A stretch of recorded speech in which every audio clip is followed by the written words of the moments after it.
Welcome to www.lslproductions.com. I'm David Leaf, and our special guest in studio today is Mr. Brian Wilson. Welcome, Brian. Hi, David. Welcome to you, too. Thank you.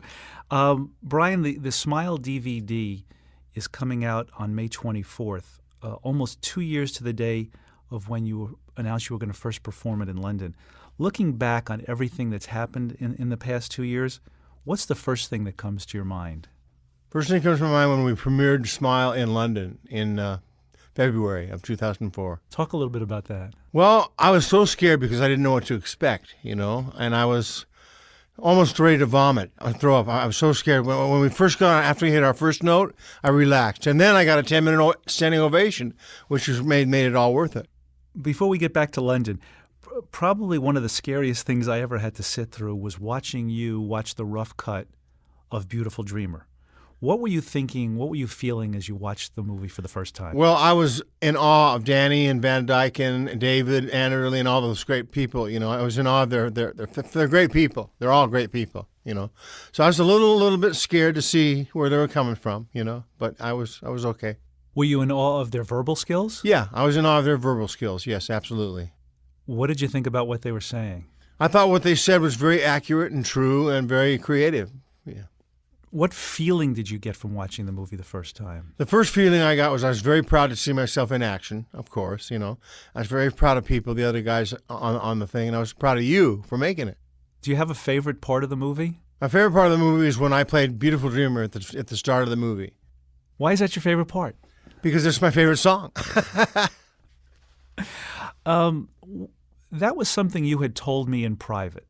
You were playing Beautiful Dreamer one day, and I said, how come you like that song? He said, I love it. And he's even said, Beautiful Dreamer Wake, BDW, Brian Douglas Wilson. Right. Does it bother you when something that you've told me in private gets put into a movie like that? Not at all. I thought you were very creative and very appropriate by having me do that in the movie. I thought it was very appropriate. Okay. Well, that's good. Were there parts of the movie that were hard to watch? To tell you the truth, some of the stuff I was watching myself was a little rough for me because I realized I'd been getting a little older, and I thought about how I looked a little bit different than I did when I was 24 years old, So seeing myself at 62 years old was a little rough for me to see. What about the part of the movie where Smile is coming apart and it's almost like there's nothing you can do to stop it as it's unraveling back in 1967? Was that tough to sit through? It wasn't tough to sit through. It brought back a lot of memories, of course, when we were taking drugs and Van Dyke and I were in action, and stuff like that. But it was in the bag, though. It was in the bag. The movie ends with the first performance of Smile in London. Right. How close were you to actually not going on the stage that night? I was about 2 inches away from not going to that stage. I was really, I went on stage, but I really didn't want to. I really didn't, What were you afraid was going to happen up there? I was afraid I was going to get nervous and blow it, and up.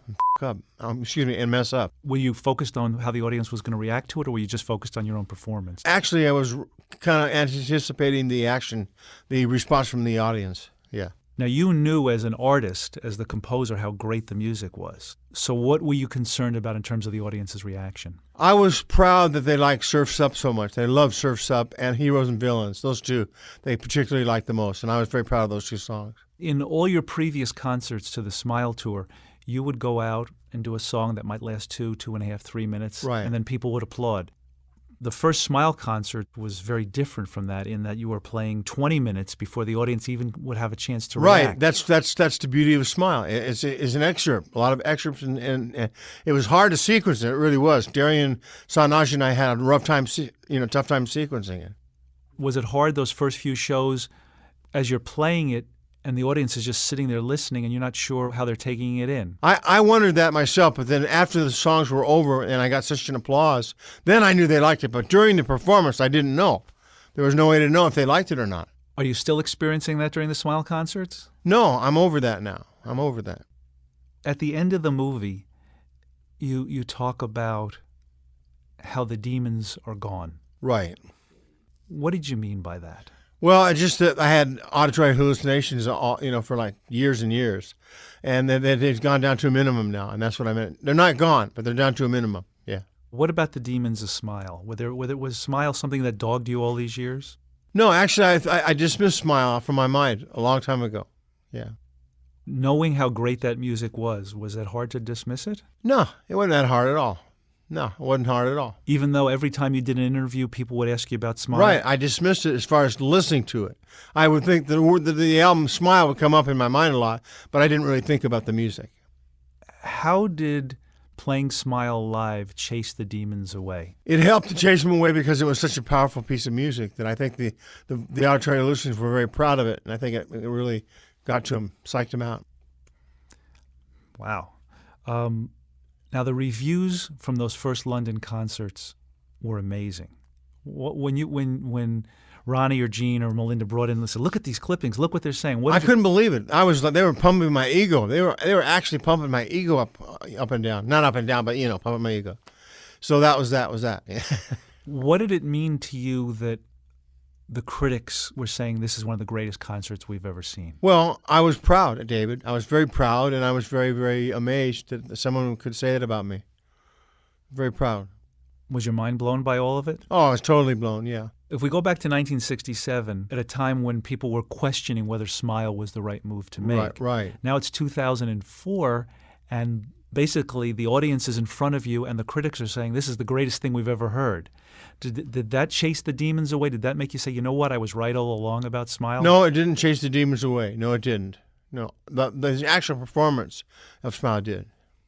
What did it mean to you that people immediately embraced Smile? Well, it meant that it must have been good enough of an album for people to embrace it like that, yeah. It must have had something special about it. What sort of a feeling did it cause in your heart? It gave me a feeling of love. Yeah, it really did. When you finished those first shows in London, there still wasn't really any talk about making a record of it. Did the confidence you got from how well it was received inspire you to want to go in the studio? It did. Actually, it did. In fact, my band kept saying to me, Brian, we got to record this. And my wife Melinda would say, you got to record it. It's great. It'll be a great album. So we recorded it, and we took our time. We didn't rush through it. We took our time, and eventually it was done.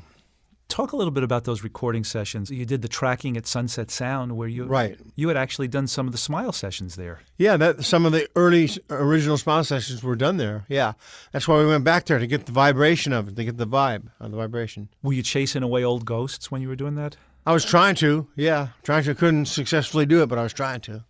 What was your favorite part of the recording sessions? My favorite part was doing the instruments, the instrumentation. Yeah, that was my favorite part. Then I liked the leads, then I liked the background voices, in that order. Talk about the tracking sessions for the band.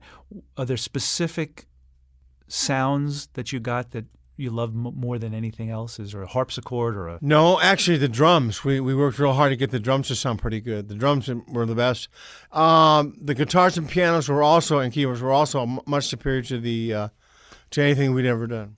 What about percussion? Nelson really blew your mind one day, didn't he? Nelson Bragg blew my mind. He's so versatile. He can play any kind of percussion. What was the hardest part of those sessions for you?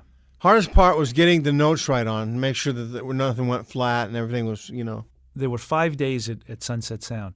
I think it was the second day was not a great day for you. You were having a hard time. Do you remember what was going on? I had especially a lot of demons and auditory hallucinations that day, a little bit more than usual. Let's talk about the vocal sessions.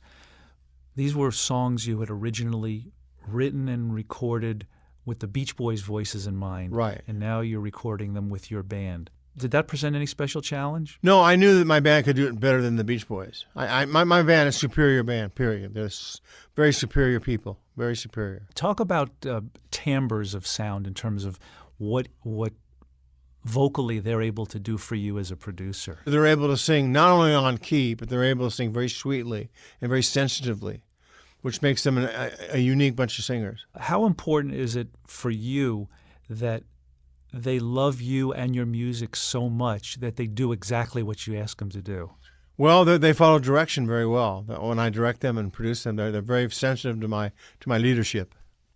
Tell me about the day when Mark Lynette, who engineered and recorded Smile, gave you the finished mixed down CD and you kind of just held it for the first time. What were you thinking? What were you feeling at that I said moment? to myself, this represents an accomplishment of mine that I hadn't ever done in my life before. And I took it into the house, and we listened to it, and I was thrilled to death to hear it back. I was very relieved because it was a pretty hard trip to do. Could you believe it that it was finally done? I couldn't. No, I could not believe it. I said to myself, we actually did this. We actually did it. When you came back from the first Smile tour, you were really jazzed. When you came back from the second tour in the summer of 2004, you seemed even stronger, even happier. What happened on that tour that seemed to just make you that much better? Well, we've been experienced. We had done some practicing, some practicing. The U.S. tour of Smile was quite a trip. Talk about playing Carnegie Hall. Carnegie Hall, of course, is a very prestigious place to play, as you know, and everybody knows. So we had to be right on because it was Carnegie Hall, So we played an extra special concert that night. What did you feel when you stepped onto that stage for the first time? I was scared. I never been, to be there in Carnegie Hall I was in awe of the place. This was a stage that George Gershwin had played on. Right, yes. What did it mean for you to be on the same stage? Well, when our name is associated with George Gershwin, of course, makes me very proud, and. Right after the two Carnegie Hall shows, there was a panel that you and Van Dyke and myself and a couple of journalists did at the CMJ gathering. And you were asked how you felt about Smile finally being released. Do you remember what you said? I said it represents a milestone in my career, and it makes me very happy and confident. You also said something like, when I saw Smile in the store, my nervous breakdown was over. That was what I said. My nervous breakdown was over. It represented the climax of my nervous breakdown. That's a pretty long nervous breakdown. Yeah, I had about 2-year nervous breakdown. Well, 37 years. Well, 37 years, but it got rough the last 2 years. So facing the music of Smile was a tough trip. It was, yeah.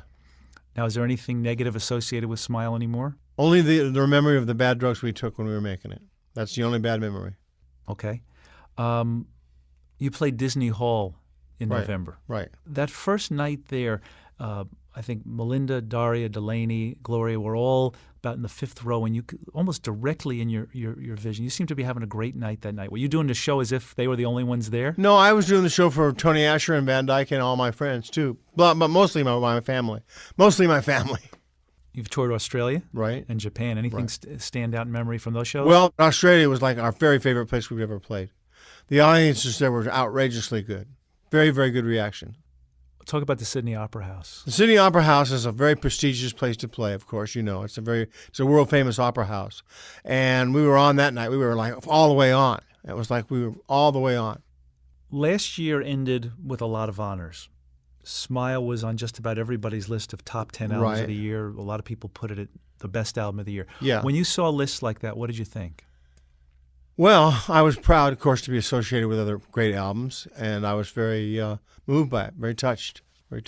One poll in the United Kingdom not only voted Smile the album of the year, but it voted Smile the concert of the year. How did that feel? Well, of course, David, that felt good, and I was very, very honored to get something like that. You know that. As somebody who was never known as a live performer, you went decades without touring. Right. A little ironic to be doing the concert of the year, isn't it? Well, it's ironic, plus it's also very mind-blowing, Totally mind-blowing.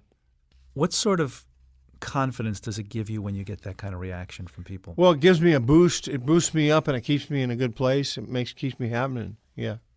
Now, another great thing that happened in recent months was Smile got 3 Grammy nominations. Right. And we won one, though. We got one for Best Instrumental, which is Miss O'Leary's Cow, the fire segment. We got one, David. We got one. When you first heard you had gotten 3 Grammy nominations, what did you think? I said to myself, if I win any of these, I'll be a lucky man. I said it to myself. Now, you had received nominations in the past and not won. Were you worried about being disappointed again? I was worried. I was a little worried, but when I got it, I was real thrilled to death. I was totally thrilled to death. What were you thinking when you won? I said to myself, God, I won an instrument. I won a Grammy. I said to Melinda and my friends, Ronnie, Melinda, Gene, I won a Grammy. And they go, woo! They were screaming. They were so happy. What were you feeling? Oh, proud, David. Of course, proud and very, very boosted. Did it feel like a long time coming? Yeah, it did, yeah. Was it worth the wait? It was worth the 42-year wait, yeah. Now, 2 nights before the Grammys, you were honored at the Music Cares dinner. What were your favorite moments that night? I liked the version of Sail On Sailor, and I liked the version of Don't Worry Baby Baby by Michael McDonald. And they were all great. All 16 performers were fantastic. Now, Jeff Beck played Surf's Up on guitar. What did you think when you heard that? I said when he played the melody, he played it right. He played the melody right, but he put a lot of soul into his guitar. So I was kind of blown out by him. He blew me out a little bit, too. Now, Mrs. O'Leary's Cow was a song that people point to as a moment during the making of Smile back in 66, 67, where things started to go downhill. That right about that time, Van Dyke and I started to say, we're getting too ahead of our time here. We better shelf it. So here we are 38 years later, and you win a Grammy Award for that piece of music. Right. It symbolizes a long, long wait for something very great, waiting very long for it. Now, the night of the Grammy show, you went on stage with Stevie Wonder and a bunch of great artists Right. to do Across the Universe. Talk a little bit about that. Doing Across the Universe, of course, is one of my very favorite songs John ever wrote. Probably my favorite, actually, that he wrote. Was a rather creative experience. Steven Tyler, he was great that night. He was really. I was honored to be with him, and Stevie Wonder, of course, was fantastic.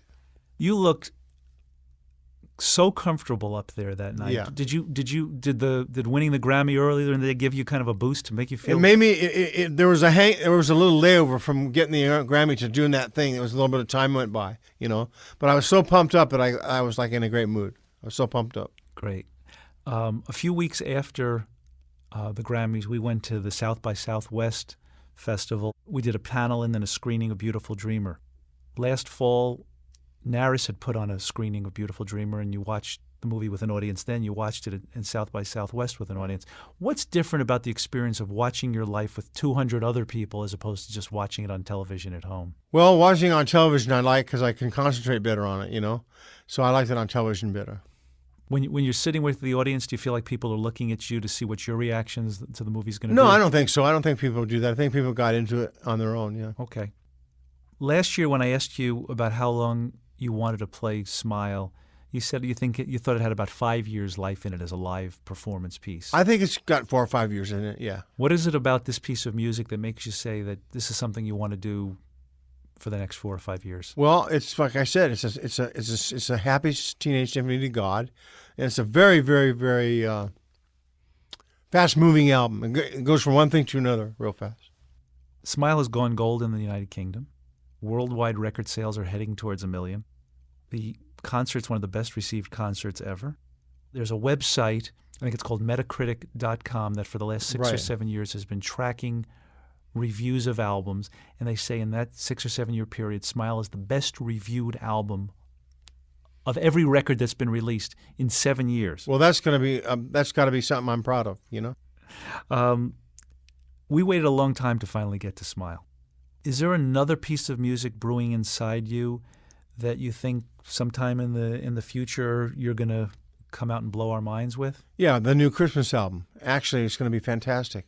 It's going to be great. What about an extended piece? Oh, I don't know if we'll ever do that again. I don't think we're going to be able to top Smile, David. I don't think we're going to be able to. To me, it can't be topped.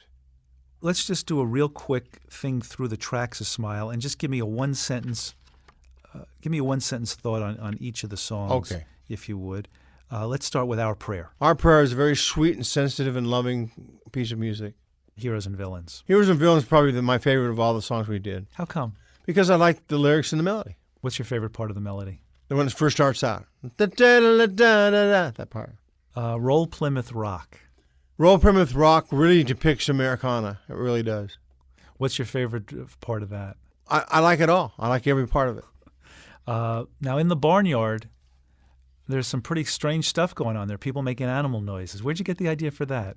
Van Dyke's idea. It was his idea to do that, yeah. He'll tell you it wasn't his idea. He'll probably tell you it was my idea. I can't remember. It's been about 38 years, right? 39 years.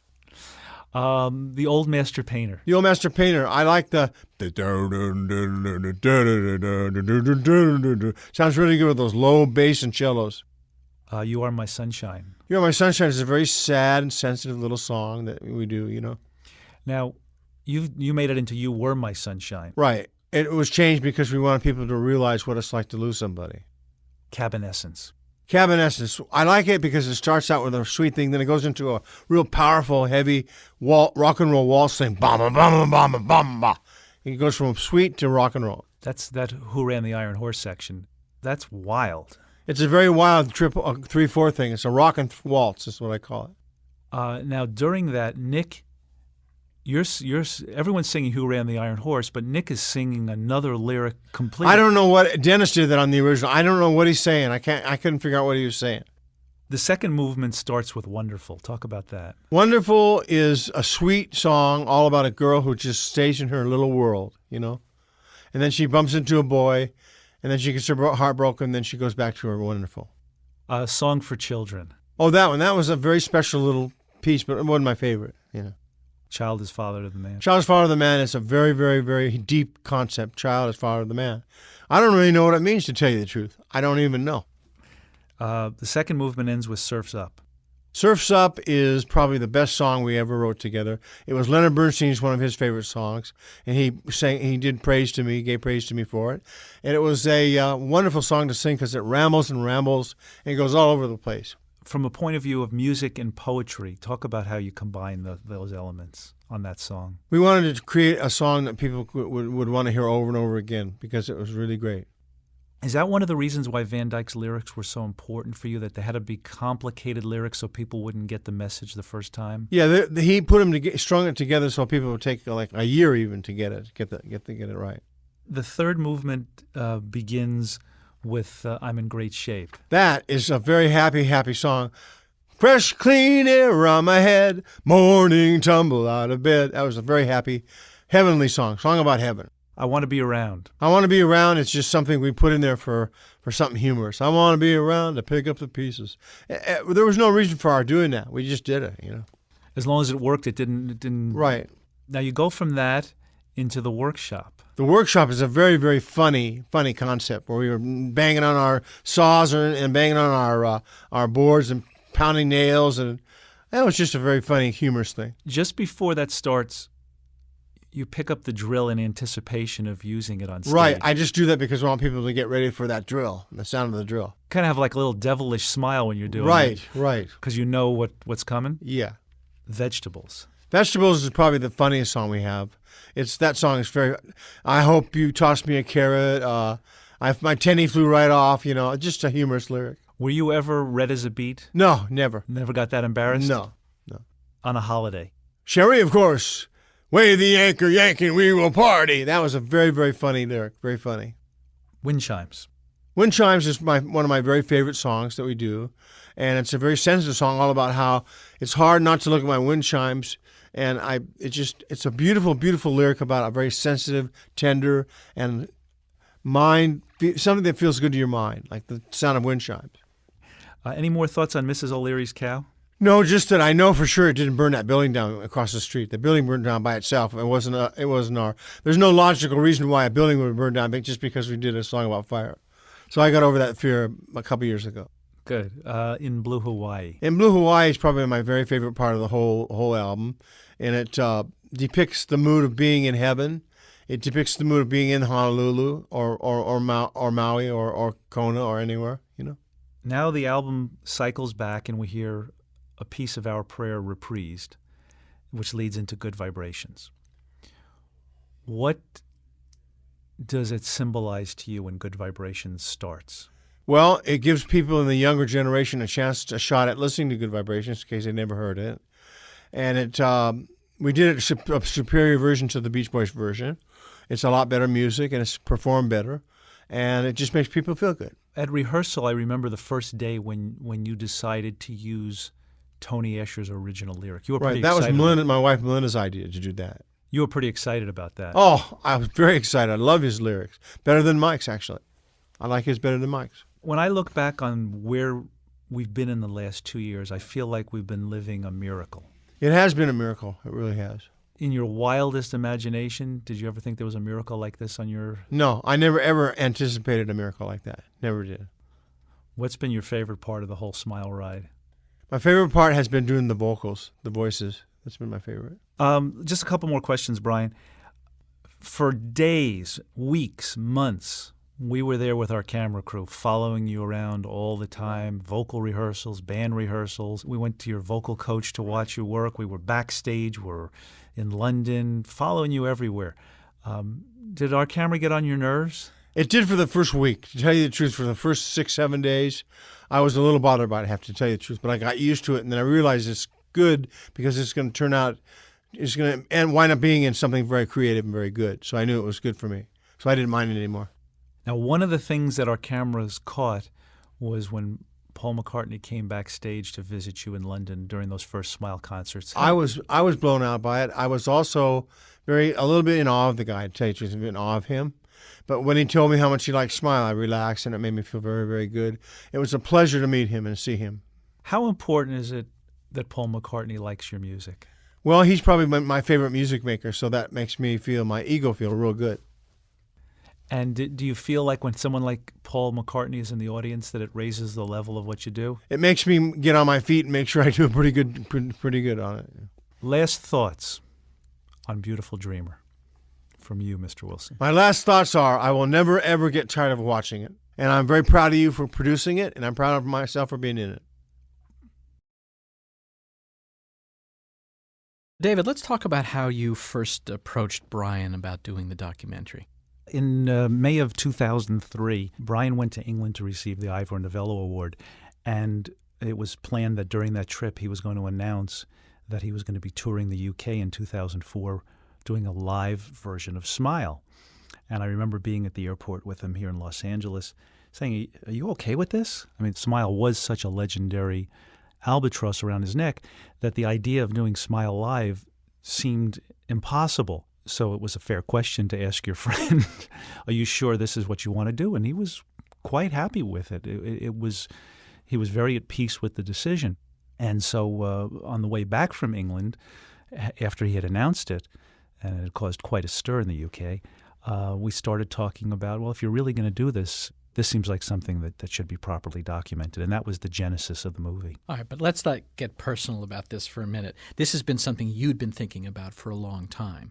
And sort of how had you been thinking about it over the years, and what sort of crystallized at this moment for you? Well, Smile, for anybody who's a Brian Wilson fan, has been the holy grail.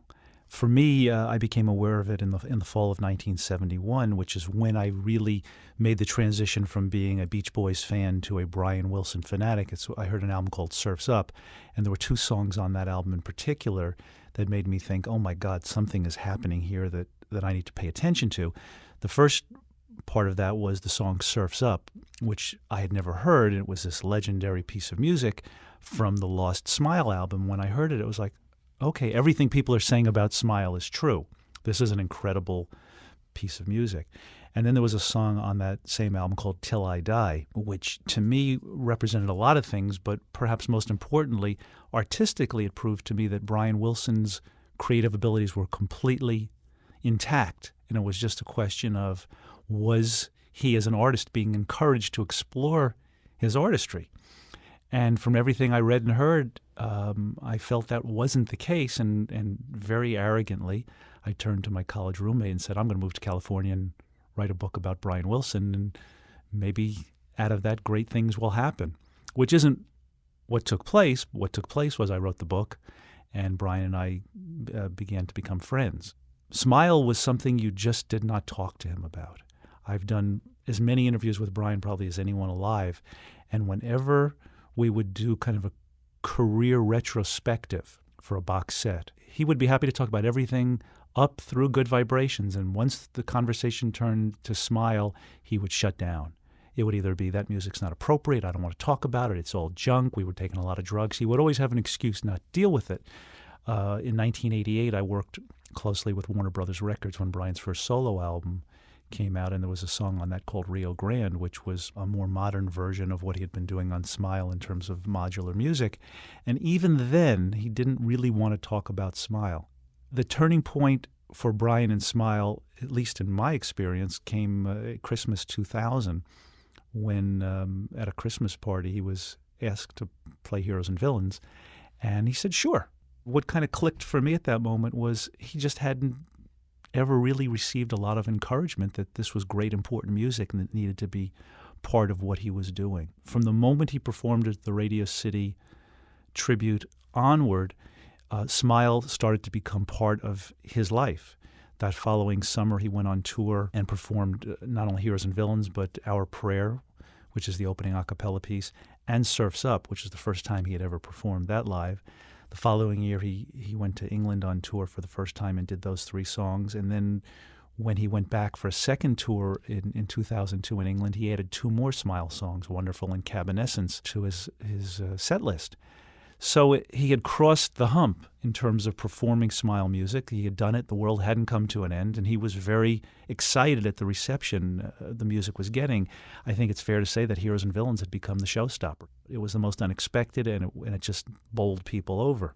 So it wasn't that big a leap towards the idea of performing a lot of the music of Smile Live, which is what I thought he was announcing in May of 2003 when he announced the Smile Tour. And what happened was, in the fall of 2003, he got together with Van Dyke Parks, and they ended up finishing Smile, which I don't think anybody really anticipated was what was going to happen. I think it was more, we're going to figure out a way to perform the music of Smile live, and we're going to call that Smile. I don't think that people really thought they'd get together and get back in touch with the creative spirit that had engaged them in 1966 and finish it in such a way that would exceed everybody's expectations. But that's indeed what happened in the fall of 2003. During that period, I had been talking with Brian and Melinda about this documentary. We talked about how to make the world aware of what was, to me, as momentous an artistic moment as had been experienced in popular music. And the analogy we used was when George Gershwin debuted Rhapsody in Blue over 80 years ago. What a big thing that was. We had a back and forth as to what this film would be, and I said, well, really, this film is for the 99.9% of the people in the world who don't know what Smile is, who've never heard of Smile, who are somewhat maybe aware of Heroes and Villains, No Good Vibrations, but don't know anything about this legendary lost album. So the perspective from which we approached the movie was to tell the story of this album, what happened to it as in the past being the backstory, and then chronicle the last months leading up to its world premiere in London in February of 2004, so that we could show people the journey, the artistic journey that Brian went on originally, and now this new journey as he attempted to put the pieces back together. So let's talk a little bit about Brian's evolutionary process during the making of the documentary. Where was Brian sort of personally when cameras started to roll? What kind of material were you getting on tape? And how did that change as things unfolded over the next several months? The entire process was a roller coaster. When we got back from England in May of 2003, Brian was on top of the world. He had just gotten this prestigious award. British rock royalty was at the event, and they all came up. Bono and Ray Davies from the Kinks, and just generations of legendary British music makers were paying their respects. The day after that, Brian went into the recording studio and produced Eric Clapton doing some guitar work on a new song, and there was a party to announce the Smile Tour. So Brian was understandably very energized by all this. Then came the reality, which was, oh my goodness, I've committed to finishing Smile to perform it. And so we had reached the top of the hill on the roller coaster, and then we started down as he was faced with not just the monumental amount of work that he had to do, but essentially the demons he had to overcome to get that work done. And there were several months in the summer of 2003 where I think everyone sort of wondered, is this a good idea, and is this going to happen? Then we started up the hill, and he and Darian Sahanaja from his band and Van Dyke started working together, and they climbed this great creative mountain that led to the completion of Smile.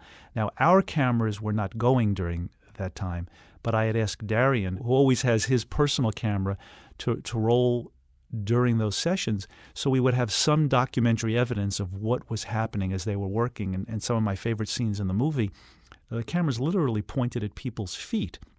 And you hear Brian and Van Dyke and Darian talking, and because of the way our editors cleverly put it together, you get this sense of being the fly on the wall, and you really hear the creative process taking place in a way that you couldn't if everybody was conscious of cameras being there. So even before we started rolling cameras, we were making the movie and getting just priceless moments on tape. We started formally shooting the movie in January of 2004. in between Brian Van Dyke and Darian finishing putting Smile together and us rolling cameras, Brian started down the hill again. He had finished Smile. He was on this great creative high, and now he was facing 6-7 weeks of he and the band learning the material and seeing if it really made sense. It looked good on paper, but what was it going to be? So those first few weeks of the rehearsal process when our cameras were rolling were extremely trying. And actually, before the rehearsal started, we went into Western Studio 3, which is now called Cello Studios in Hollywood. It was the room where Brian had recorded so much of his classic music in. We did an interview with Brian that day, and to say it was a disaster would be being polite. I mean, he just did not want to talk about Smile. He was not ready to talk about it. He didn't want to play it. He barely wanted to sing anything from it. He was just extremely resistant. And in retrospect, it's understandable. He had not come to grips with it yet. It was still a gigantic what if. And the what if that he was wrestling with, besides all the hard work that still lay ahead of he and the band in the 6 or 7 weeks before the premiere in London, was how is the audience going to respond to it? And you have to be an artist on a tightrope to understand those feelings. But that first day of shooting was, I just felt like a complete failure as a director, except that we managed to get some wonderful piano performances that day, some of which were excerpted in the beautiful Dreamer film proper, and 4 or 5 others which are included as bonus materials on the DVD, and they're just priceless. The first couple of weeks of rehearsal followed, and that was really tough. The first week of rehearsal was at his house in his music room. It was just a vocal-only rehearsal with the band, and he wasn't feeling well, and clearly the mountain ahead of him looked insurmountable. And on the second day of rehearsals, he said, I got to go to the bathroom. And nobody thought anything of it. And 5 minutes went by, and 10 minutes went by, and a half hour went by, and nobody really thought anything of it. And the band took a break. I went downstairs and I said to Melinda, isn't Brian down here with you? And she goes, well, no, isn't he up there rehearsing? And she looked outside, and his car was gone. And we did not know where he was at that point. And it turned out that he had driven himself to the emergency room of the hospital. He was so overwhelmed by what was happening that he didn't know how to say it. He didn't know how to verbalize it. So this was his way of letting us know that things weren't going well. And I remember driving to the emergency room and thinking to myself, okay, let's just pull a plug on this film. Let's not make this movie, because if it's going to cause Brian emotional distress, it's not worth it. I think what he needed to hear was we were going to love him regardless of whether he performed Smile, regardless of whether we made this movie, because from that point on, he became a little more engaged with the vocal rehearsals. And he didn't go from 0 to 60, but it was forward progress for the next few weeks. Now, it was painfully slow progress as he came to grips with performing this music. There would be days where he did not want to perform certain songs. Like for some reason, he didn't want to rehearse wind chimes. So it was a very tentative process, particularly the first 3 weeks of January. And then at some point, it all seemed to click in, and all he wanted to do was rehearse Smile. He went from the kind of a reluctant warrior to a proud artist. And it was, come on, guys, we got to get to work. Let's go. And Brian Wilson emerged. Most of the feedback we've had has been very much that they felt they were just there seeing this. And they also have said to us they felt they saw a Brian Wilson they've not seen before. So I'd love to have your perspective on that as well. I think one of the main goals in making this movie was to show people the Brian Wilson I've been privileged to know behind closed doors, to see Brian Wilson in a way that kind of demolishes all the myths that people have built up over him, in part because there's truth to them, but in part because he didn't really care about dispelling them. And so if people wanted to believe whatever they wanted to believe, it wasn't that important to him because he knew who he was. But as a journalist, as a documentary maker, as a friend, I wanted people to see him as he is, as this fascinating, dynamic character. When he comes on screen in the documentary, he's overwhelmingly powerful. We're not used to such honesty when we go to the movies. We're used to artifice and acting, and they say the best acting doesn't look like acting. Well, Brian's not acting. He's willing to be himself on camera, which is very unusual for celebrities. Usually they have an image that they're striving to maintain. Brian just is who he is, whether the camera's rolling or not. It was because he was in the comfort of his home or in the comfort of a band situation, and he knew me and he knew our camera guy, Jim Mathers, who did a great job as the DP on the film. He just felt comfortable. And so we got him in as natural a state as possible, which allows all of his fans to see him in that natural state. What's interesting to me is the reaction of people who knew nothing about him or had heard various myths and rumors, who watched him and were just compelled by his persona, who he is. Let's move across the ocean, talk a little bit about London. For those that didn't have the pleasure of being there, talk a little bit about the atmosphere that was there and how you directly chose to capture that and put that on film. As with everything else we had done in Los Angeles in terms of capturing rehearsals, I didn't want to be in the way. And so in shooting the concert, we chose to shoot it in a way that would not be obtrusive to the event. Being backstage with Brian and the band, we just tried to stay out of the way.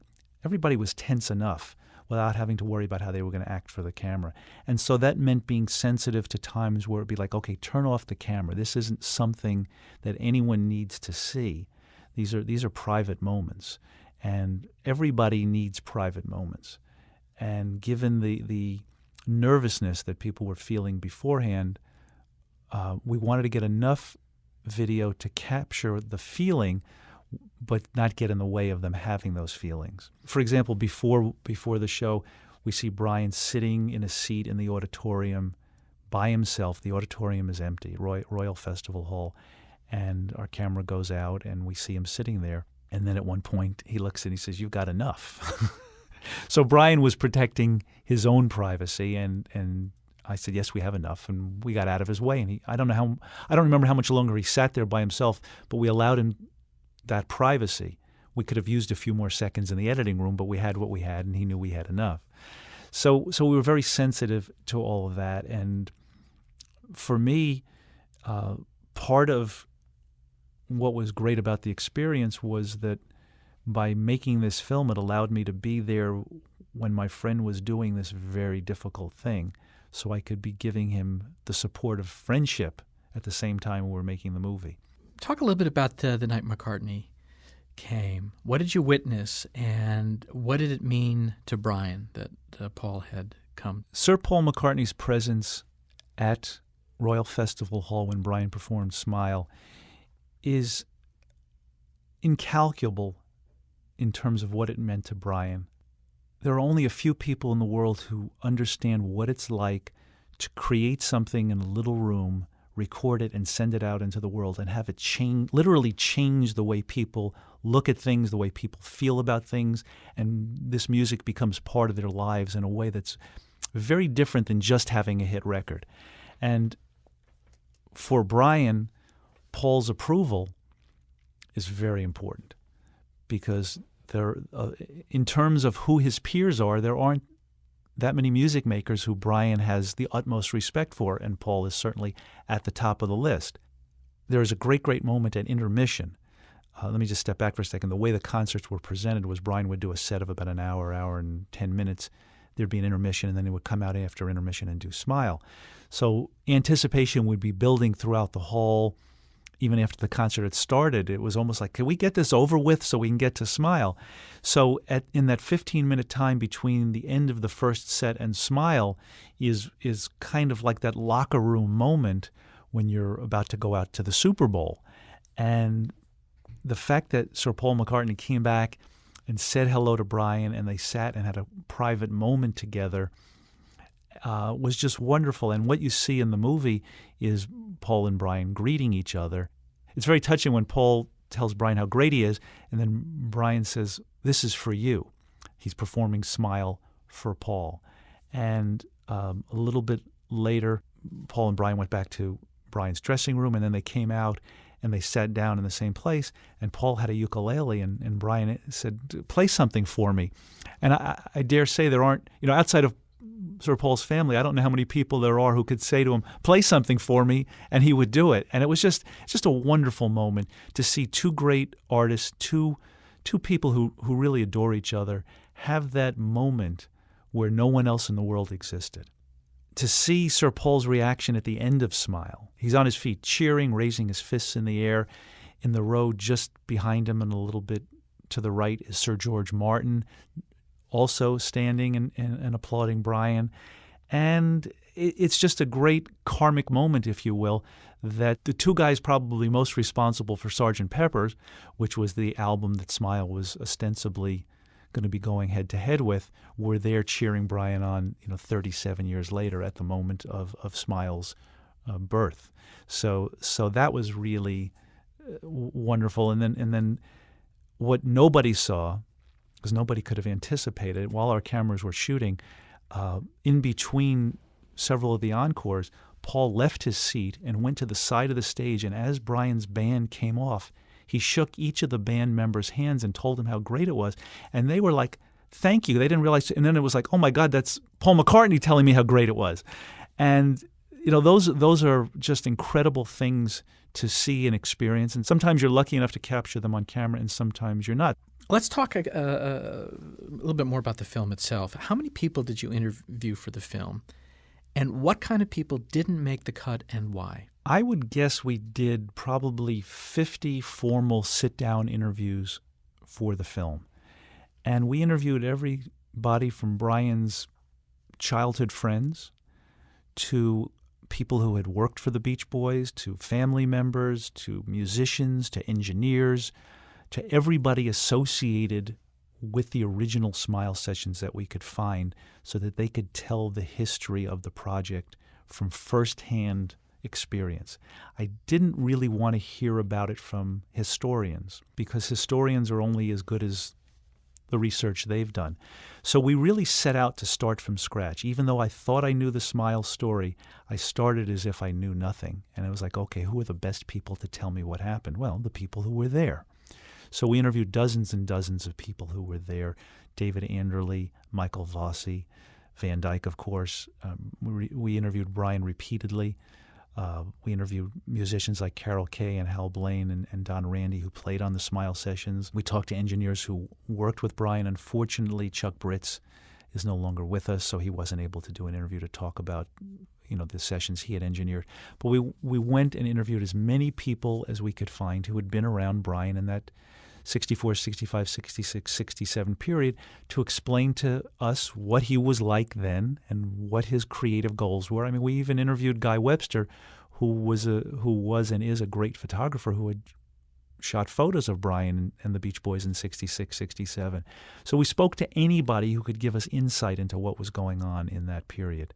You also interviewed some what we would call cultural commentators or top personalities in the music business, like a Burt Bacharach or people like that. What was the thought behind that, and why did some of them not ultimately end up in the film? The people who were not directly involved in Brian's career or in any of the Smile sessions that we interviewed were interviewed for the film for a number of reasons. One, somebody like Elvis Costello, somebody like Burt Bacharach, was there specifically to try to essentially give credibility to who Brian Wilson is as an artist for members of the audience who don't know who Brian Wilson is.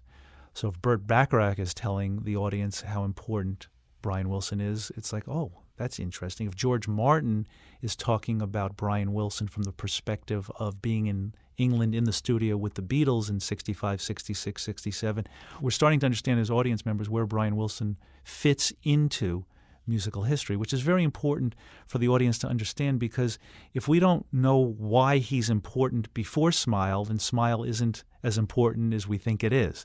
So we had to establish that. We also interviewed a number of contemporary musicians, members of the Bare Naked Ladies, Rufus Wainwright, some of whom made the cut into the trailer but didn't make it into the film because ultimately we didn't need them to discuss what they thought about Brian because we were telling the story. Another person we spoke to who was just wonderful was Roger Daltrey, who, as a member of The Who, had a really specific and unique insight into what Brian was going through when he was making Smile, because it was not too dissimilar to what The Who was going through when Pete Townsend brought Tommy to them. The idea of a 2-album rock opera was insane in 1967, and yet The Who supported Pete's vision and made what has become one of the landmark pieces of music in the history of rock and roll. So Roger was coming at it from the perspective of being the lead singer of a band when the main creative force comes forward with what is a radical notion.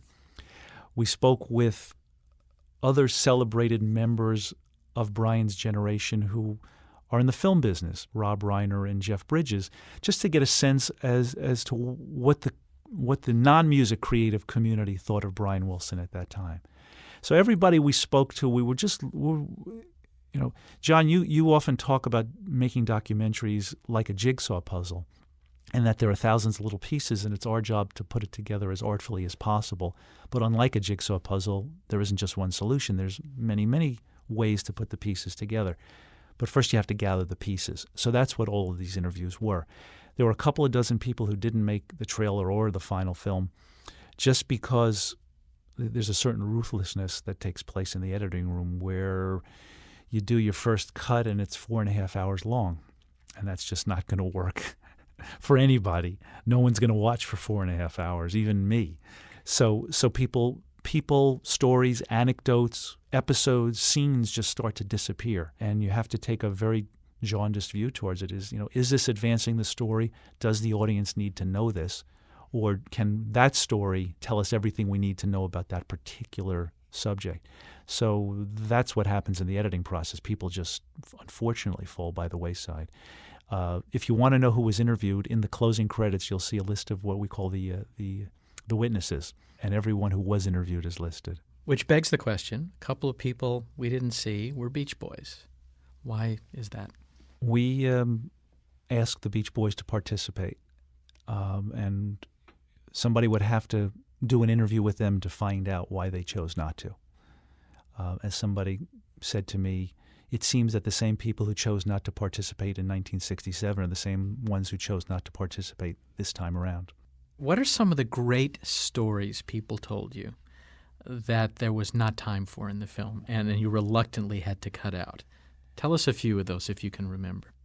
One of the legendary stories that people always talk about when they recount the Smile mythology is an event that happened in the fall of 1966. Brian had gone to Michigan where the Beach Boys were playing a live concert, and it was going to be the first time they performed Good Vibrations, and he went there to make sure that they had all their parts down properly.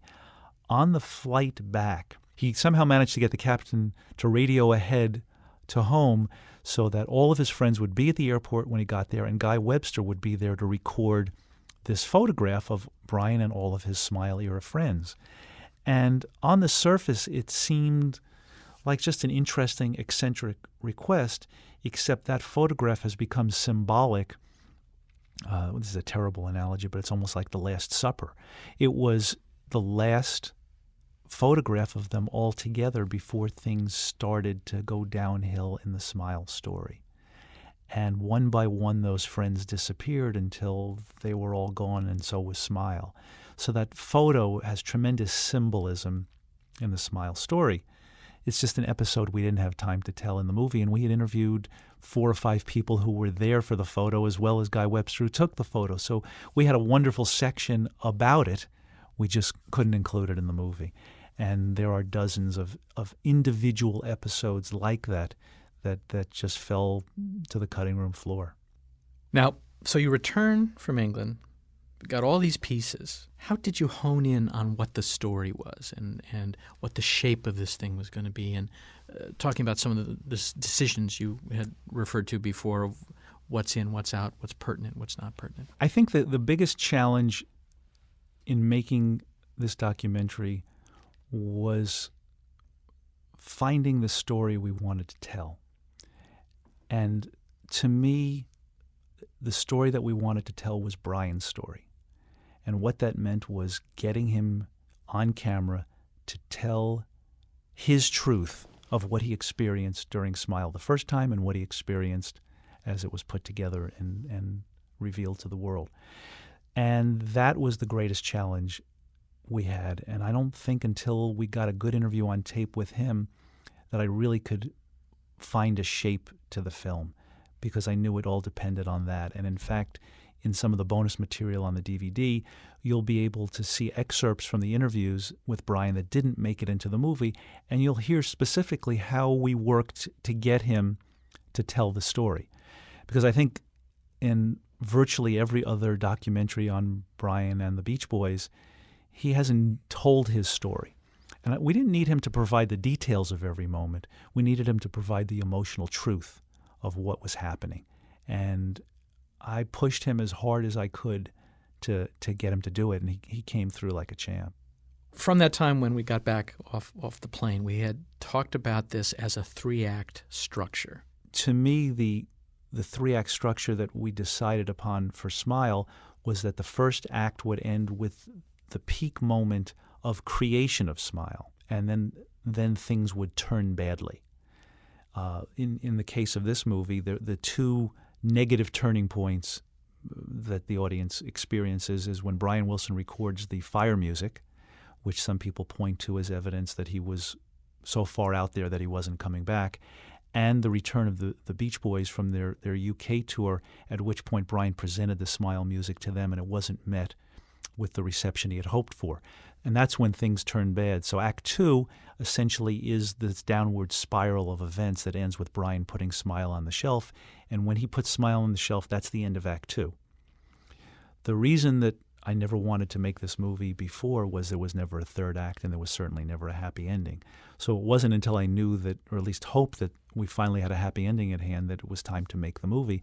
And so Act 3 is essentially the resurrection of this piece of art, leading to the climactic moment of the performance of it in London. So tell me about screening the rough cut for Brian for the first time.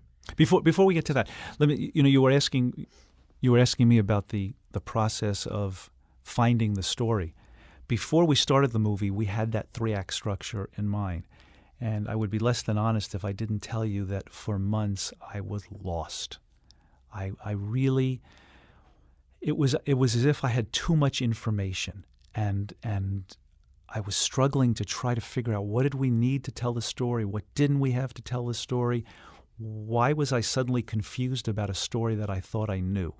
And there were months and months where I felt like I was swimming in mud, and I couldn't get through it. And I mean, it's arrogant to compare it to Smile itself, but I felt, in a way, the way Brian must have felt when he had recorded all the pieces of Smile and he was trying to figure out how to piece it together.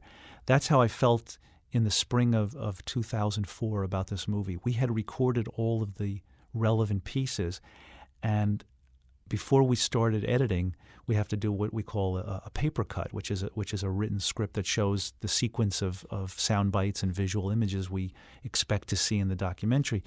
And before I sat down to do that, which is a process we always avoid if we can because it's really hard work, I just didn't know where to go. And this was frustrating because I thought I knew the story, and all of a sudden I didn't know the story anymore. And at some point, finally, I came out on the other side of that confusion, and then there was clarity, and then we were able to start the editing process. And the editing process proceeded for a couple of months, and then it was time to show the movie for the toughest audience of all.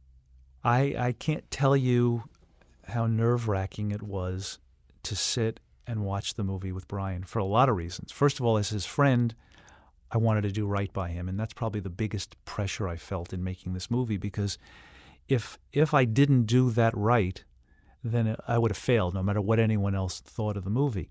Secondly, in watching it with him, there's some tremendously painful moments that he confronts in his life in this movie.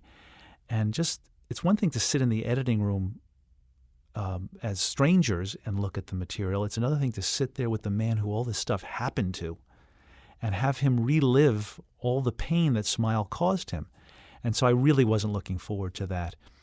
And he came in and he sat down. He and Melinda came in and sat down to watch it. And the movie starts off, and it's a pretty happy story. He's a happy kid for the most part. He's got some problems with his dad.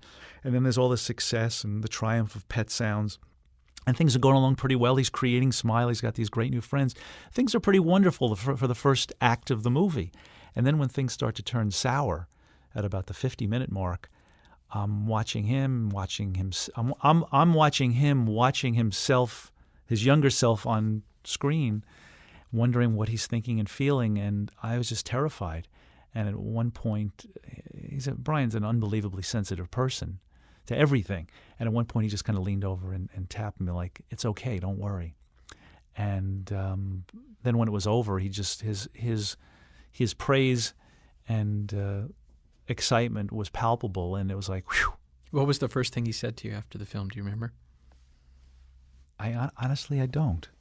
I don't remember what he said, but I do know he came back a week later and he brought Van Dyke to watch the movie again. And now this was a whole new experience because Van Dyke was the other Smile protagonist whose life in many ways was affected enormously negatively by the failure of Smile to be realized in 1967. And so now I'm watching Brian watch Van Dyke watch the movie. And what was interesting to me was at some point Brian reached over and kind of tapped Van Dyke like, "It's okay." And then at some point into the movie, I think it was at the end of Act 2, Brian stood up and said, "I got to go to the bathroom." He turned to Van Dyke and said, "Didn't I tell you this was the greatest documentary ever?"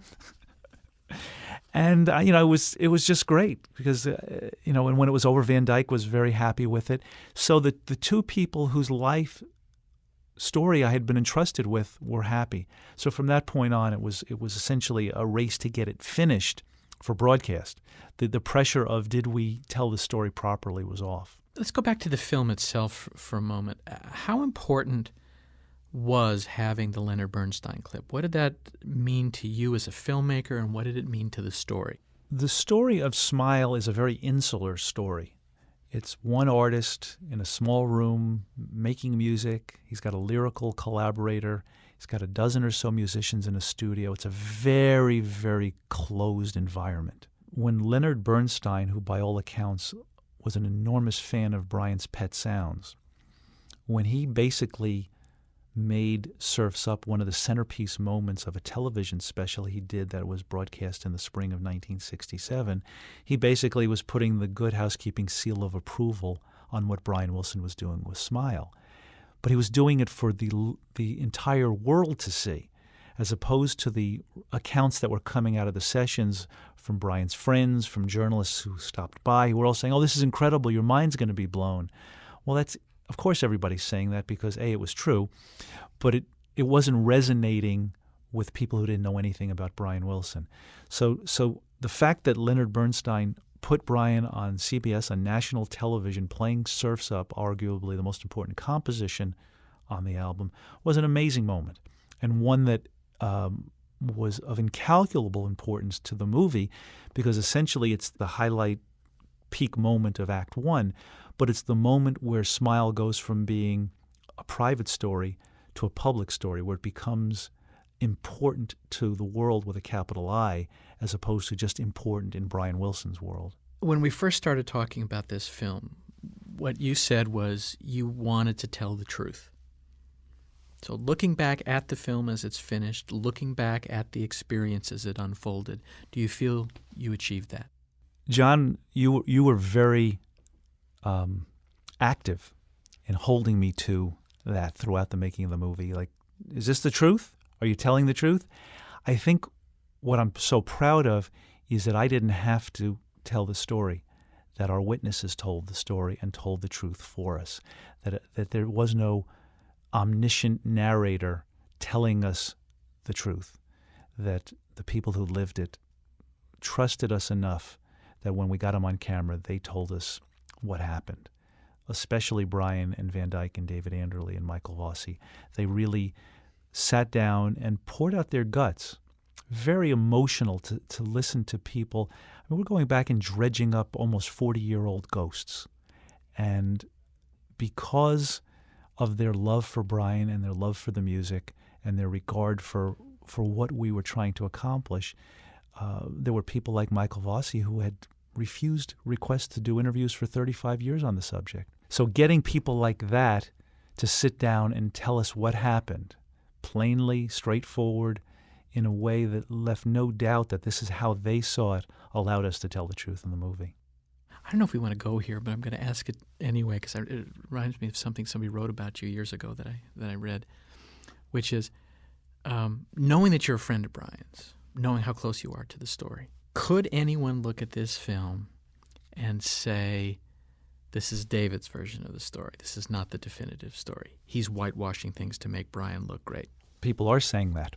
So, and it's not something that you're happy to hear. I can only know that what I set out to do and what I think I did, which was to tell the story as honestly as I was capable of doing it. Whether we got every single piece of information 100% right, I can't swear to that. All I know is we didn't distort anything based on what we were told. And I think, if anything, we told the story perhaps more politely than it went down, that the demise of Smile was significantly uglier than is seen in the movie. And part of that was a very conscious decision not to overwhelm the audience with despair.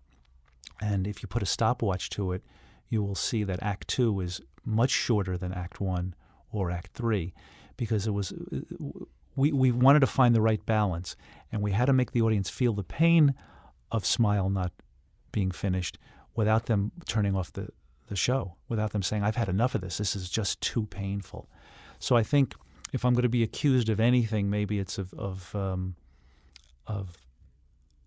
I won't say there's no varnish on the truth. It's just it's more withholding. It's more not putting out. It's more not putting every painful moment on display, just enough so that the audience gets a sense of how bad it was. And speaking of painful moments, this was more than just a job for you. So let's talk a little bit about the pressures a filmmaker feels anyway, but particularly you, given this subject matter and given the subject of the film. This was an enormously challenging film to make if I had no emotional investment in the subject matter. It's one of those, it's like Greek mythology. It's like trying to find out, did Icarus really fly too closely to the sun and have his wings burned off? It's an apt analogy for the Smile story, because there is this legend, and we had to get to the truth as documentary makers. As somebody who came to this film both because of his love for the music and his love for Brian, I just felt an enormous obligation to the truth, that the way I could best serve my friend, if you will, was to tell the truth. And that the more people understood about Smile, the challenges that Smile presented at its original creation, what it took for him to go back and revisit that music, the more that people understood that, the more they would get the heroic artistic struggle.